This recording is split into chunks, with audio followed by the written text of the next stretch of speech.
അതുപോലെ തന്നെ വളരെയധികം അഭിമാനത്തോടു കൂടി തന്നെ വേദിയിലേക്ക് സ്വാഗതം ചെയ്യുന്നു. Proud parent of baby Raphael Maverick, Andre George and Chinnu Mathews to the stage. സ്നേഹത്തോടുകൂടി തന്നെ സ്വാഗതം ചെയ്തു. Let me invite this lovely family to the stage. പോലെ തന്നെ ഇമ്പോർട്ടൻസ് ആണ് അവരുടെ ഗ്രാൻഡ് പേരൻസ്. വേദിയിലേക്ക് സ്വാഗതം ചെയ്യുന്നു ആൻഡ്രിയുടെ പേരൻസിനെ George Varghese and Shaila George to stage.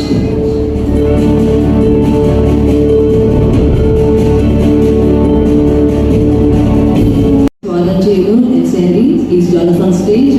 അതുപോലെ തന്നെ മാത്യൂസ് അങ്കിൾക്ക് ശരീര ബുദ്ധിമുട്ട് ഉള്ളതുകൊണ്ട് മാത്രം സ്റ്റേജിലേക്ക് വന്നു ചേരുന്നില്ല. തീർച്ചയായിട്ടും ബ്ലെസ്സിങ്സ് ഉണ്ടാവും. വേദിയിലേക്ക് സ്വാഗതം ചെയ്യുന്നു.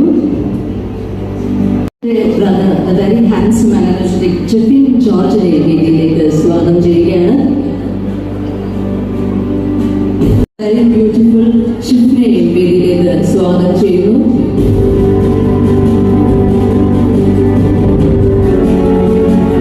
ായിരിക്കും അങ്ങനെ നിൽക്കുന്നത്. നമുക്ക് ജെഫിനായിട്ട് വെയിറ്റ് ചെയ്യാം. നമുക്ക് സമയം പരിമിതമായതുകൊണ്ട് തന്നെ നമ്മൾ ഇനി അടുത്ത് വിളിക്കുന്നത് നമുക്കറിയാം. മക്കളെ പോലെ തന്നെ വിശ്വാസത്തിൽ വളർത്തുന്ന കാര്യത്തിൽ പേരൻസിനെ പോലെ പ്രാധാന്യം അർഹിക്കുന്നു അവരുടെ ഗോഡ് പേരൻസ്. വേദിയിലേക്ക് സ്വാഗതം ചെയ്യുന്നു റാഫേലിന്റെ ഗോഡ് പേരൻസ്. സ്വീകരിച്ച് ഇവിടെ എത്തിച്ചേർന്ന് എല്ലാവരോടും എന്താണ് ഈ ഒരു സമയത്ത് എല്ലാവരും ഓരോ തിരക്കുകളിൽ നിന്നാണ് എത്തിച്ചേർന്നിരിക്കുന്നത്. അവരോട് എന്താണ് പറയാൻ പറ്റുന്നത്? നിങ്ങളുടെ ആ ഒരു കാത്തിരിപ്പിന്റെ ഉത്തരമാണ് റാഫേൽ ഈ ഒരു അവസരത്തിൽ എന്താണ് പറയാൻ?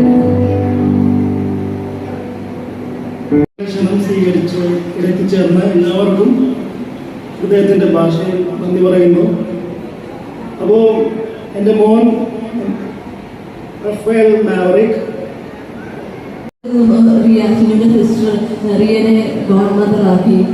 തീർച്ചയായിട്ടും ഒരു കുഞ്ഞിനെ വിശ്വാസത്തിൽ വളർത്തുക എന്നുള്ളതിൻ്റെ പ്രധാന ടാസ്ക്കാണ് ആ ഉള്ളത്. ഇപ്പൊ ചിന്നു റിയ ആണ് അതിനെ ആപ്റ്റ് എന്ന് ചിന്നു തോന്നി അല്ലേ? അതുകൊണ്ടാണ് നമ്മൾ റിയ തന്നെ സെലക്ട് ചെയ്തത്. എന്തുകൊണ്ട് അതും ഈ സമയത്ത് ക്ഷണിച്ചു ഇവിടെ എത്തിച്ചേർന്നവർക്ക് എന്താണ് രണ്ട് വാക്ക് പറയാൻ?